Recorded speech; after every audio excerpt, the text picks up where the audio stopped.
Hi friends, this is Vincent. நம்ம சேனலுக்கு உங்களை அன்புடன் வரவேற்கிறேன். நம்ம சேனல் வந்து பார்த்தீங்கன்னா உங்களோட கரியரை செட் பண்ணுறதுக்காக தான் TNEA கவுன்சிலிங் சொந்தமாக நிறைய வீடியோஸ் வந்து உங்களுக்காக நம்ம கொடுத்துருக்கோம். இன்னமும் நம்ம சேனலோட வாட்ஸ்அப் குரூப்பில் கண்டிப்பாக நீங்கள் ஜாயின் பண்ணல அப்படின்னா கண்டிப்பாக நீங்கள் ஜாயின் பண்ணுங்கள். வாட்ஸ்அப் குரூப்போட லிங்க் டிஸ்கிரிப்ஷன் பாக்ஸில் இருக்குது. இன்றைக்கி நம்ம பார்க்க போகிற வீடியோ வந்து சாய்ஸ் ஃபில்லிங் வந்து நமக்கு எப்போ ஓப்பன் ஆக போகுது அப்படிங்கிறத பற்றி தான் நம்ம தெளிவாக பார்க்க போகிறோம். அதனால் இந்த வீடியோ ஸ்கிப் பண்ணாமல் நீங்கள் வந்து என்ன பண்ணணும் கடைசி வரைக்கும் நீங்கள் கேளுங்க. அது மட்டும் இல்லாமல் சாய்ஸ் ஃபில்லிங் வந்து நம்ம எப்படி பண்ணுறது, ரவுண்ட் 1, ரவுண்ட் 2, ரவுண்ட் 3 வந்து எந்த டேட்டில் வந்து சாய்ஸ் ஃபில்லிங் வந்து ஓப்பன் ஆகிறதுக்கு வாய்ப்புகள் இருக்குது அப்படிங்கிறத தெளிவாக நம்ம இந்த வீடியோவில் பார்க்க போகிறோம். ஓகே, இப்போ வந்து பார்த்திங்க அப்படின்னா நமக்கு ஆன்லைன் அதாவது ரிஜிஸ்ட்ரேஷன் வந்து நமக்கு 6/5/2024 அப்போ ஓப்பன் ஆச்சு. மே 6ஆம் தேதி ஓப்பன் ஆச்சு. நமக்கு 1 மந்த் என்ன பண்ணிங்கன்னா டைம் கொடுத்துருக்காங்க. 6/6/2024 வரைக்கும் என்ன பண்ணிங்கன்னா நமக்கு வந்து டைம் கொடுத்துருக்காங்க. அதனால நமக்கு நல்லாவே டைம் இருக்குது. மேபி இதை வந்து எக்ஸ்டெண்ட் பண்ணுறதுக்கு வாய்ப்பு இருக்குது. சப்போஸ் எக்ஸ்டெண்ட் பண்ணாங்கன்னா அதோட அப்டேட் வந்து நமக்கு பின்னாடி தான் தெரிய வரும். சரியா? அதுக்கப்புறம் அப்லோடிங் டாக்குமெண்ட்ஸ் வந்து நம்ம அப்லோட் பண்ணுறதுக்கு நமக்கு 12/6/2024 நம்ம வந்து டாக்குமெண்ட்லாம் அப்லோட் பண்ணி முடிச்சிடணும். அதுக்கப்புறம் நமக்கு வந்து ரேண்டம் நம்பர் வந்து அன்றைக்கி கொடுத்துருவாங்க. 12/6/2024 ரேண்டம் நம்பர் கொடுத்துருவாங்க. அதுக்கப்புறம் சர்டிஃபிகேட் வெரிஃபிகேஷன்ஸ் வந்து ஸ்டார்ட் பண்ணிடுவாங்க. சரியா? அது வந்து கிட்டத்தட்ட நமக்கு ஒரு 18 நாள் வந்து பார்த்திங்கன்னா சர்டிஃபிகேட் வெரிஃபிகேஷன் நடக்கும். நீங்கள் எங்கேயுமே போக வேணாம். அதாவது சர்டிஃபிகேட் வெரிஃபிகேஷனுக்கு சில பேர் மட்டும் நமக்கு வந்து டைரெக்டாக என்ன பண்ணாச்சு பார்த்தீங்கன்னா நீங்கள் அண்ணா யூனிவர்சிட்டி போகிற மாதிரி இருக்கும். அதை பற்றி நான் செப்பரேட்டாக ஒரு வீடியோ போகிறேன். அது வரைக்கும் நீங்கள் வெயிட் பண்ணுங்கள். சரி, சர்டிஃபிகேட் வெரிஃபிகேஷன் வந்து 13/6/2024 30/6/2024 வரைக்கும் இருக்குது. அதுக்கப்புறம் பப்ளிகேஷன் ஆஃப் ரேங்க் வந்து பார்த்திங்கன்னா 10/7/2024. சரியா? அதாவது ஜூலை 10ஆம் தேதி தான் நமக்கு வந்து பார்த்திங்க அப்படின்னா நமக்கு வந்து ரேங்க் லிஸ்ட் வந்து வெளியிடுறாங்க. அதுக்கப்புறம் கவர்னர்ஸ் ரிடர்சல் அப்படின்னா உங்களோட குறைகளை தீர்க்கும் நாள்னு சொல்லிட்டு அதுக்கு என்ன பண்ணாச்சு பார்த்தீங்கன்னா ஒரு 10 நாள் நமக்கு வந்து டைம் கொடுக்குறாங்க. அந்த டைமில் நம்ம என்ன பண்ணணும் ஏது பண்ணணும் அப்படிங்கிறத நம்ம என்ன பண்ணலாச்சு பார்த்தா தெளிவாக நம்ம பார்க்கலாம். ஓகே, அதுக்கப்புறம் தான் நமக்கு என்னாச்சு பார்த்தீங்கன்னா நமக்கு வந்து நம்மளோட ரேங்க் வெளியே வந்தோடனே நம்மளை வந்து ரவுண்ட் 1, ரவுண்ட் 2, ரவுண்ட் 3 அப்படின்னு சொல்லி நம்ம பிரிச்சுடுவாங்க. அப்போ ரவுண்ட் 1க்கு எப்படி கவுன்சிலிங் நடக்கும், ரவுண்ட் 2க்கு எப்படி கவுன்சிலிங் நடக்கும், ரவுண்ட் 3க்கு எப்படி கவுன்சிலிங் நடக்கும், எந்த டேட்டில் நடக்கும் அப்படிங்கிறத நாம் பார்க்கலாம் வாங்க. பார்த்துருக்கிறது வந்து பார்த்திங்கன்னா லாஸ்ட் இயரோட அதாவது டைம் டேபிள் வந்து நீங்கள் பார்த்துருக்கீங்க. சரியா? ஷெடியூல் வந்து பார்த்துருக்கீங்க. இதில் இந்த கவர்னன்ஸ் ரிடர்சலுக்கு அப்புறம் அதாவது 30ஆம் தேதி முடிஞ்சிருக்கு பார்த்தீங்களா? 30ஆம் தேதி முடிஞ்சதுக்கப்புறம் நமக்கு வந்து கவுன்சிலிங் வந்து எப்போ ஆரம்பிக்கிறாங்க அப்படிங்கிறத நீங்கள் பாருங்கள். சரியா? அதாவது 22ஆம் தேதி தான் நமக்கு வந்து பார்த்திங்க அப்படின்னா கவுன்சிலிங்கே ஆரம்பிக்கிறாங்க. கிட்டத்தட்ட ஒரு 20 நாளைக்கு அப்புறம் தான் நமக்கு வந்து கவுன்சிலிங் ஆரம்பிக்கிறாங்க. அப்போ இந்த வருஷம் நமக்கு வந்து 20/7 அதாவது ஜூலை 20ஆம் தேதி நமக்கு வந்து கவர்னர்ஸ் ரிடர்சல் வந்து முடிஞ்சிருச்சு. அப்படிங்கிறப்ப நமக்கு மேபி வந்து பார்த்திங்கன்னா ஆகஸ்ட் 1st வீக் இல்லாட்டி ஆகஸ்ட் 2nd வீக் வந்து நமக்கு கவுன்சிலிங் வந்து ஸ்டார்ட் பண்ணலாம். அப்போ ஃபஸ்ட்டு யாருக்கு வந்து கவுன்சிலிங் வந்து நமக்கு வந்து ஸ்டார்ட் பண்ணுவாங்க அப்படின்னு நீங்கள் பாருங்கள். அதாவது ஸ்பெஷல் ரிசர்வேஷன் வராங்க பார்த்தீங்களா? Special reservation with government school. சரியா? அவங்களுக்கு தான் வந்து பார்த்திங்க அப்படின்னா ஃபஸ்ட்டு வந்து கவுன்சிலிங் வந்து ஸ்டார்ட் பண்ணுவாங்க. சாய்ஸ் ஃபில்லிங் ஆரம்பிச்சிட்டாங்க.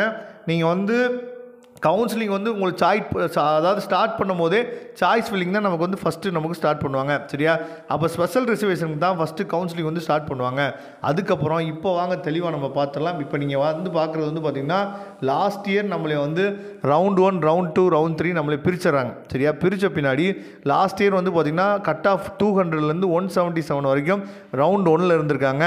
செகண்ட் ரவுண்டில் 176லேருந்து 142 வரைக்கும் செகண்ட் ரவுண்டில் இருந்திருக்காங்க. தேர்ட் ரவுண்டில் 141லேருந்து 77 வரைக்கும் இருந்திருக்காங்க. சரியா? அப்படிங்கிறப்ப நல்லா கவனிச்சிங்க அப்படின்னா கவுன்சிலிங் டேட் வந்து என்ன பண்ணுவாங்கன்னா ஸ்டார்ட் பண்ணுறாங்க. ரவுண்ட் 1க்கு ஸ்டார்ட் பண்ணாங்க அப்படின்னா சாய்ஸ் ஃபில்லிங்க்கு தனியாக என்ன பண்ணுறாச்சு பார்த்தா 3 நாள் டைம் கொடுக்குறாங்க. இங்கே பாருங்கள் 28, 29, 30 இது வந்து சாய்ஸ் ஃபில்லிங்க்கு வந்து பார்த்திங்கன்னா நமக்கு வந்து டேட் கொடுக்குறாங்க. அதுக்கப்புறம் ரிலீஸ் ஆஃப் டென்டேட்டிவ் அலாட்மெண்ட். சரியா? டென்டேட்டிவ் அலாட்மெண்ட்டை வந்து அதுக்கப்புறம் என்ன பண்ணுறாச்சு பார்த்தீங்கன்னா அடுத்த நாள் 3 நாளைக்கு அப்புறம் நம்ம சாய்ஸ் ஃபில்லிங் போட்டு சாய்ஸ் லாக் பண்ணிடுறோம். சாய்ஸ் லாக் பண்ணதுக்கப்புறம் நமக்கு என்ன பண்ணுறாச்சு பார்த்திங்கன்னா ஒரு 3 நாளைக்கு அப்புறம் நமக்கு வந்து டென்டேட்டிவ் அலாட்மெண்ட் கிடைக்குது. அது வந்து உத்தேச கல்லூரி அப்படின்னு நம்ம சொல்லலாம். சரியா? டென்டேட்டிவ் அலாட்மெண்ட் கிடைக்குது. டென்டேட்டிவ் அலாட்மெண்ட்டை நம்ம கன்ஃபர்மேஷன் பண்ணணும். நம்ம கூட நிறைய வீடியோ சொல்லியிருப்போம். உங்களுக்கு வந்து 3 ஆப்ஷன் இருக்கும், 4 ஆப்ஷன் இருக்கும். அதில் எந்த ஆப்ஷன் நீங்கள் கொடுக்குறீங்க அப்படின்னு சொல்லிட்டு நம்ம என்ன பண்ணணும் கன்ஃபர்மேஷன் பண்ணணும். கன்ஃபர்மேஷன் பண்ணிட்டீங்க அப்படின்னா அதுக்கு வந்து ஒரு 2 நாள் டைம் கொடுக்குறாங்க. கன்ஃபர்மேஷன் பண்ணதுக்கப்புறம் தான் நல்லா கவனிங்க. அதில் வந்து ஃபஸ்ட்டு ஆப்ஷன் கொடுத்துட்டாங்க அப்படின்னா நம்ம வந்து உங்களுக்கு வந்து அடுத்து 2ஆம் தேதி வந்து அதாவது ஒரு 3 நாள் கழித்து உங்களுக்கு வந்து ப்ரொவிஷனல் அலாட்மெண்ட் ஆர்டர் வந்து நம்ம கையில் கிடச்சிரும். நீங்கள் டேரெக்டாக என்ன பண்ண வேண்டியனா எந்த காலேஜ் உங்களுக்கு கிடைக்குதோ அந்த காலேஜில் போய் நீங்கள் ஜாயின் பண்ண வேண்டியதான். ஒரு குறிப்பிட்ட டேட் கொடுப்பாங்க. அந்த டேட்டுக்குள்ளே நம்ம காலேஜில் போய் ஜாயின் பண்ணிடணும்.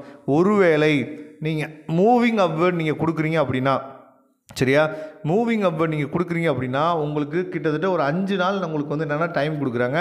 இந்த 5 நாளைக்குள்ளே நீங்கள் என்ன பண்ணுச்சு பார்த்தீங்கன்னா உங்களோட அந்த பாருங்கள் கொடுத்துருக்காங்க பாருங்கள் ஜாயினிங் டேட்ஸ் ஃபார் அதாவது accept and join candidates in colleges and reporting dates for accepting upward candidates in TNEA அதாவது என்ன கொடுத்துருக்காங்க அப்படின்னா டிஎஃப்சி சென்டரில் போய் நீங்கள் என்ன பண்ணுச்சு பார்த்தீங்கன்னா நீங்கள் வந்து ரிப்போர்ட் பண்ணணும் அப்படின்னு சொல்லியிருக்காங்க பார்த்தீங்களா. யார் டிஎஃப்சி சென்டரில் போய் ரிப்போர்ட் பண்ணணும் அப்படின்னா நீங்கள் மூவிங் அப்வர்ட் கொடுத்தீங்க அப்படின்னா டிஎஃப்சி சென்டரில் போய் உங்களோட ஒரிஜினல் சர்டிஃபிகேட்லாம் கொடுத்து நீங்கள் ரிப்போர்ட் பண்ணணும்.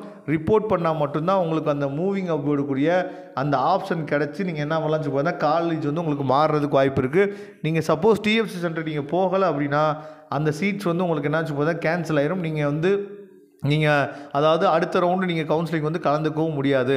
அப்போ நல்லா நீங்கள் கவனிக்கணும். சாய்ஸ் ஃபில்லிங் பண்ணுறோம். சாய்ஸ் ஃபில்லிங்க்கு அப்புறம் நமக்கு டென்டேட்டிவ் அலாட்மெண்ட் கிடைக்குது. டென்டேட்டிவ் அலாட்மெண்ட்டை நம்ம கன்ஃபர்மேஷன் பண்ணுறோம். அந்த கன்ஃபர்மேஷன் பண்ணிட்டீங்க அப்படின்னா 5 நாளைக்குள்ளே நீங்கள் காலேஜில் போய் ரிப்போர்ட் பண்ணணும். காலேஜில் நீங்கள் ரிப்போர்ட் பண்ணல அப்படின்னா உங்கள் சீட் வந்து கேன்சல் ஆயிரும். மூவிங் அப்வர்ட் கொடுத்தீங்கன்னா நீங்கள் டிஎஃப்சி சென்டர் போய் நீங்கள் ரிப்போர்ட் பண்ணணும். டிஎஃப்சி சென்டரில் நீங்கள் ரிப்போர்ட் பண்ணல அப்படின்னா உங்களுக்கு அதாவது நீங்கள் மூவிங் அப்வர்டுக்குரிய அந்த கல்லூரி உங்களுக்கு கிடைக்காது. கேன்சல் சீட் வந்து என்ன பார்த்தா கேன்சல் ஆயிரும். இந்த மாதிரி தான் ரவுண்ட் 1, ரவுண்ட் 2, ரவுண்ட் 3 இந்த 3 ரவுண்டுக்குமே என்ன பண்ணுவான்னு பார்த்தீங்கன்னா இந்த மாதிரி தான் நமக்கு வந்து காலேஜ் வந்து என்னன்னு பார்த்தா கொடுப்பாங்க. சரியா, இந்த மாதிரி தான் நீங்கள் வந்து சாய்ஸ் ஃபில்லிங் பண்ணணும்.